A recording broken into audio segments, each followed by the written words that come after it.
Hi, I'm Tim. Welcome to Watchbox, and thanks for logging on. If you love this watch, email me, tmosso@thewatchbox.com. It's in the description below. It is your purchase and pricing email question line for buying this or any watch you see on any Watchbox platform. Email me for pricing, tmosso@thewatchbox.com. Today, we're discussing a lovely Rolex Oyster Perpetual Datejust 41 in stainless steel. This is reference 126300 with Jubilee bracelet and fully loomed mint green sunburst dial. So the timepiece is 41 millimeters in diameter by a very manageable 11.7 millimeters thick from lug tip to lug tip. It is 47.5 millimeters, and that's also the end link to end link distance, since the end link has pivoted end profiles. And the spacing between the lugs is 21 millimeters. We'll throw this on my wrist of 16 centimeters circumference, get a good sense of how it fits. It's comfortable, it's flat, it fits underneath a dress sleeve. It's not too broad across the wrist because of the pivoted end links, and it has a lovely look to it. Handsome, subtle, refined, and upscale. All these things at once. It will fit under a sleeve, and it's compatible with a wrist as small as 14 centimeters circumference in my estimation. Taking a look at the Jubilee bracelet, you can see that it is the traditional Jubilee, which originally bowed during the Jubilee year of 1945, 40 years of Rolex, and the Datejust, as well as this bracelet, were born together on that occasion.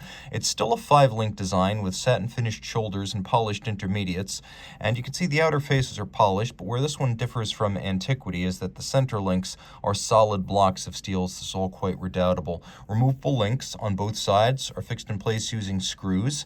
Rolex has its own foundry, it makes its own alloys, and it uses 904L steel, so it makes its own cases, clasps, and bracelets using this high nickel content steel that is particularly resistant to corrosion, especially in the presence of acids and salts.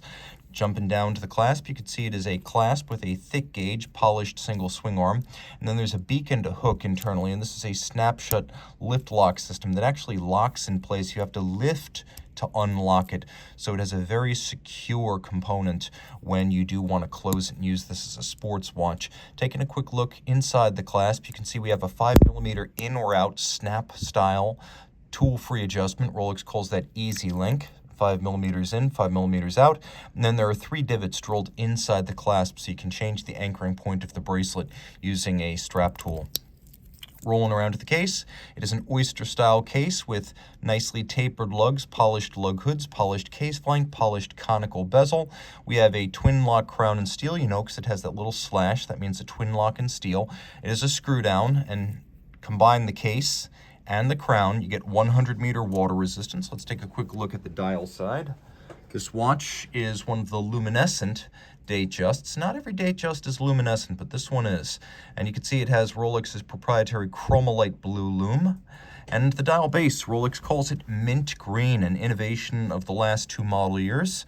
You can see that it has a lovely, almost spearmint-like color profile. It's somewhere between green and gray. You can see the hands, the indices, the logo, all white gold to resist oxidation and tarnishing over time.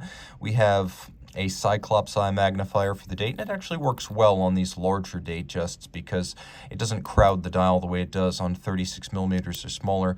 We have a quick set system for the date and a hacking system, so you can stop the seconds hand.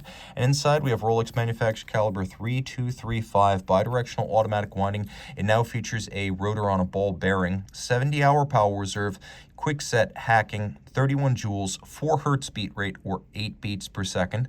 It is anti-magnetic thanks to a niobium zirconium, anti-magnetic hairspring, and an anti-magnetic escapement. It has an overcoil hairspring, the better to help the watch earn its COSC chronometer certification, which involves multi-position timing testing. Now, the thing about the overcoil is it has a more centered mass than a flat hairspring. That's why it assists the watch in its quest for chronometer certification, but the chronometer certification only bears on the movement. Rolex then cases the certified movement and tests it in 6 positions as a full watch to run no worse than -2 + 2 seconds per day. That is the basis for this superlative chronometer terminology. The watch features a full balance bridge and a free sprung balance, which makes the watch more shock tolerant thanks to the free sprung balance, also easier to adjust precisely. If you love this watch, reach out to me, tmosso@thewatchbox.com, for purchase and pricing details.